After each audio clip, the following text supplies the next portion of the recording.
Tiga kios berkonstruksi kayu milik Khairuddin dan Ilyas warga Tepin Siron, Kecamatan Gandapura, Biren hangus dilalap si jago merah, Jumat sore, tanggal 29 bulan 9 tahun 2017, sekira pukul 18 waktu Indonesia Barat.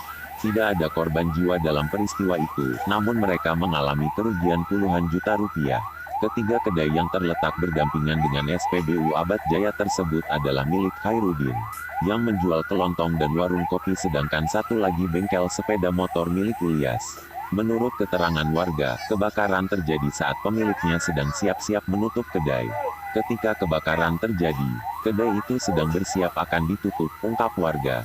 Kebakaran tersebut dengan cepat diketahui warga dan masyarakat yang melintas di Jalan Medan, Banda Aceh. Upaya 2 unit pemadam kebakaran markas Trumane, Aceh Utara dan warga sekitar tidak mampu menyelamat seluruh isi barang ketiga kedai itu.